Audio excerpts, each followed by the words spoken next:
Hello வணக்கம் மக்களே. என்னுடைய பேர் அஸ்ட்ரோ சிவகணேஷ். ஆக்சுவலி இன்றைக்கி தேதி பார்த்தீங்க அப்படின்னாக்கா 29 மார்ச் 2025. இன்றைக்கி தான் சனி பயிற்சி ஆகுது அப்படின்னு சொல்லிட்டு பிரபலமாக நம்ம எல்லாத்துக்குமே தெரிஞ்ச விஷயந்தான். இதில் ஒரு சின்ன குழப்பம் இருக்குது. சனி பயிற்சி வந்து திருக்கணிதப்படி இன்றைக்கி சனி பயிற்சி, வாக்கியப்படி இன்றைக்கி சனி பயிற்சி கிடையாது, இது அடுத்தாப்புல தான் வருது, அடுத்த 2026 மார்ச்சில் தான் வருது அப்படின்னு சொல்லிட்டு இருக்கிறாங்க.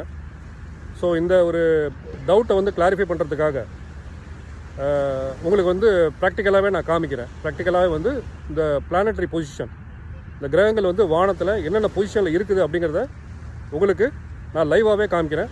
இதை வச்சு உங்களுக்கே ஒரு ஐடியா வந்துடும். நான் இதில் வந்து திருக்கணிதம் கரெக்டாக, வாக்கியம் கரெக்டானு தர்க்கம் பண்ண வரல. நான் இன்றைக்கி பிளானட்டரி பொசிஷன் என்ன லெவலில் இருக்குது அப்படிங்கிறத காமிக்கிறதுக்காக உங்களுக்கு லைவாக ஒரு காமிக்கிறேன். இப்போ பாருங்கள், நான் இப்போ சொன்னேன் இல்லைங்களா, பாருங்கள், இதுதான் ஹொரைசான் லைன். இது ஹொரைசான் லைன் அப்படிங்கிறது வந்து கடல் மட்டம். இப்போ நான் பீச் பக்கத்தில் நின்றுக்கிறதுனால கொஞ்சம் உங்களுக்கு டிஸ்டர்பன்ஸ் இருக்கும், வாய்ஸ் டிஸ்டர்பன்ஸ் இருக்கும், ஏன்னா அந்த கடல் அலையோட சத்தம் இருக்கிறதுனால. இப்போ நான் ஃபேஸ் பண்ணியிருக்கிறது வந்து ஈஸ்ட் டைரக்ஷன், கிழக்கு நோக்கி இருக்கிறேன் நான். இது வானத்தில் பாருங்கள், இது ஒரு ஆப்பு. வானத்தில் இன்றைக்கி நிலமையில் என்ன ஸ்டார் எந்தெந்த இடத்துல இருக்குது அப்படிங்கிறத வந்து நட்சத்திரத்தை கொடுத்தா கரெக்டாக காமிக்கும். இது கேமராவில் கண்ணில் பார்க்குறப்ப தெரியாது, பட் இந்த கேமரா வந்து இதை கேப்சர் பண்ணி லைவாக என்ன இருக்கோ நம்ம இருக்கிற லொக்கேஷனில் கரெக்டாக பிடிச்சி கொடுத்துரும். இது பாருங்கள், இது வந்து விருச்சிக ராசி. அப்படியே கொஞ்சம் மேலே எடுக்கிறேன் நான். இதுக்கு அடுத்தாப்புல இங்கே உள்ளது வந்து இந்த ஸ்டார் வந்து துலா ராசி. துலாத்துக்கு அடுத்த எங்கே ஒன்றும் கிரகம் இல்லை. அதுக்கு அடுத்து பாருங்கள் கன்னி. இதுதான் கன்னி ராசி. கன்னி ராசியில் கன்னி ராசி அப்படின்னு சொன்னோம்னா இந்த எல்லா நட்சத்திரங்களும் சேர்ந்தது தான் வந்து கன்னி ராசி. இதுக்கு அடுத்தாப்புல அப்படியே மேலே போங்க. நான் இப்போ வந்து திருப்புறேன், மேலே வானத்தை மேலே காமிச்சு திருப்புறேன். இது வந்து சிம்ம ராசி. சிம்ம ராசியில் இன்றைக்கி ஒரு கிரகமும் இல்லை. இது வந்து கடகராசி. இது மிதுன ராசி. மிதுன ராசியில் பாருங்கள், மிதுன ராசியில் இன்றைக்கி செவ்வாய் இருக்குது. மிதுன ராசியில் வந்து இன்றைக்கி செவ்வாய் இருக்குது. இது ட்ராவல் ஆகிட்டு இருக்குது. அதுக்கு அடுத்தாப்புல இன்றைக்கி 29 மார்ச் 2025. இன்றைக்கி பார்த்தீங்கன்னா ரிஷபத்தில் குரு இருக்குது, ஜூபிட்டர் வந்து ரிஷபத்தில் இருக்குது, தெரியுதுங்களா ஸ்டாரு. இப்போ நம்ம இந்த பக்கத்தில் காமிச்சிட்டு இருந்தேன். இப்போ வானத்தை மேலே சுற்றி கீழே இந்த பக்கம் வந்துட்டேன். அடுத்த பக்கத்தில் பாருங்கள், வெஸ்ட் வந்துருச்சா. அடுத்த ஹொரைசான் நான் காமிக்கிறேன் நான். இதுக்கு அடுத்தாப்பில் இது வந்து ஓரியன். இந்த ஓரியன் ஸ்டாரை வந்து நம்ம இதில் எடுத்துக்கிறது இல்லை. நம்மளோட ஜாதகத்தில் வந்து ஜோசியத்தில் கணக்கு பார்க்குறப்ப இதை எடுத்துக்கிறது இல்லை. பட் நீங்கள் பார்த்துக்கோங்க, நான் ஸ்கையை காமிச்சு வானத்தில் உள்ளதை இருக்கிறத காமிச்சு உங்களுக்கு ரியல்னு காமிக்கிறேன் நான். ரிஷபத்துக்கு அடுத்தது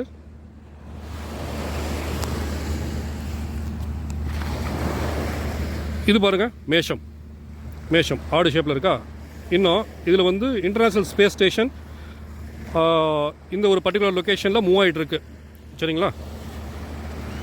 அதுக்கு அடுத்தது இதுதான் வந்து மீனத்தை பாருங்கள், ரெண்டு மீன் மாதிரி இருக்கா. இந்த ரெண்டு மீன் மாதிரி இருக்காது. இதுதான் வந்து மீனம். இந்த மீனத்தில் தான் இன்றைக்கி வந்து சனி பயிற்சி ஆயிடுச்சு. சனி பாருங்கள் மீனத்தை தொட்டுருச்சு. இதுக்கு பக்கத்தில் இங்கே உள்ளதான் வந்து கும்பம் ஸ்டார் பாருங்கள் எப்படி இருக்குன்ட்டு. இதுதான் வந்து வானத்தில் இருக்கிற கும்பம்.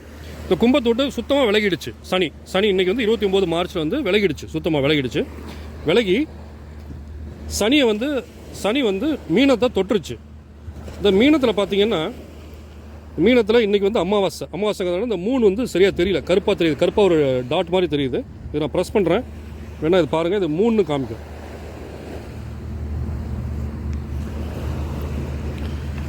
இதுக்கு அடுத்து இந்த பக்கத்தில் ஒரு ஸ்டார் மாதிரி இருக்குது பார்த்தீங்களா, இது வந்து சூரியன் வந்து இப்போ நான் ரெக்கார்ட் பண்ணிகிட்டு இருக்க டைம் வந்து பார்த்திங்கன்னா நைட்டு ஒரு 22:41 10:45 மணிக்கு நான் ரெக்கார்ட் பண்ணிகிட்ருக்கேன். பட் சூரியன் இதுதான் ட்ராவல் பண்ணி வந்த பாதை. இந்த ட்ராவல் பண்ணி வந்த பாதை வந்து உங்களுக்கு வெஸ்ட்டில் அஸ்தமனம் ஆகிருக்குது. அஸ்தமனம் சாயங்காலத்தை வந்து 6:29 6:30 பக்கம் அஸ்தமனம் ஆகிருக்கு. ஏன்னா இந்த சூரிய அஸ்தமனம் வந்து நான் இப்போ துபாயிலேருந்து எடுக்கிறேன் நான். அதுக்கு அடுத்தாப்பில் பார்த்தீங்கன்னா மீனத்தில் தான் இன்றைக்கி வந்து சுக்கிரன் இருக்குது. சுக்கிரன் வந்து இன்றைக்கி மீனத்தில் உச்சம். அதுக்கு அடுத்தது புதனும் வந்து மீனத்தில் தான் இருக்குது. சனி மீனத்தில் இருக்கிறது நீங்கள் கண்கூட பார்க்குறீங்க. கும்பத்துலேருந்து விலகிடுச்சு. கும்பத்துக்கு அடுத்தாப்பில் வேறு என்ன இருக்குது, இதுக்கு அடுத்தாப்பில் மகரத்தில் இன்றைக்கி ஒரு கிரகமும் இல்லை. தனுசுலேயும் ஒரு கிரகமும் இல்லை. அப்படியே நான் சுற்றி வரேன் நான். விருச்சிகம் அதை இடத்துக்கு வந்துட்டேன் பார்த்தீங்களா. விருச்சிகத்துக்கு இந்த இடத்துக்கு வந்து சவுத் ஈஸ்ட்டில் காமிக்கிறேன்னா இப்போ நான் அப்படியே திருப்பி ஈஸ்ட்டை காமிக்கிறேன். ஸோ இதுதான் வானியல் நிகழ்வு. இந்த வானத்தில் வந்து ஸ்டார் வந்து இப்படி தான் இருக்குது. இதுபடி பார்க்க போனால் இங்கே பாருங்கள், இதுதான் ஹபிள் டெலஸ்கோப். இந்த இந்த இந்த ஒரு பர்டிகுலர் லொக்கேஷனில் ஹபிள் டெலஸ்கோப் வந்து சுற்றிட்டு இருக்குது வானத்தில். இது இப்போ கண்ணுக்கு தெரியாது. இதெல்லாம் வந்து இந்த ஆப் வந்து உங்களுக்கு பிடிச்சி கொடுக்கும். ஸோ இன்றைக்கி வானியல் நிகழ்வுகளை நான் உங்களுக்கு கண் கூட காமிச்சிட்டேன். நான் இப்போ எனக்கு வந்து இங்கே லைட் பொல்யூஷன் அதிகமாக இருக்கிறதுனால கேமராவில் கேப்சர் பண்ண முடியல. பட் இருந்தாலும் எனக்கு கண் வெறுங்கண்ணில் தெரியும். வெறுங்கண்ணில் வந்து செவ்வாய் கிரகத்தை கொஞ்சம் பிங்க் கலராக இருக்கும், வெறுங்கண்ணில் பார்க்கலாம். குருவையும் வந்து பார்க்கலாம். குருவை வந்து கண்ணுக்கு வெறுங்கண்ணுக்கே நல்லாவே தெரியும். சரிங்களா. சனி வந்து தெரியாது. சனி ரொம்ப தூரத்தில் இருக்கிறதுனால அது தெரியாது. பட் இங்கே லைட் பொல்யூஷன் அதிகமாக இருக்கிறதுனால இங்கே தெரியாது. ஸோ இப்போ உங்களுக்கு ஒரு இது புரிஞ்சிருக்கும்னு நினைக்கிறேன். சனி கிரகம் இன்னைக்கு மார்ச் 29, 2025 அன்றைக்கு கும்பத்துலேருந்து மீனத்துக்கு பேர்ச்சி ஆயிட்டது. சரிங்களா. இது லைவ். ஓகே, மற்ற விஷயங்களை உங்களோட முடிவுக்கு நான் விட்டுறேன். நான் நன்றி, வணக்கம்.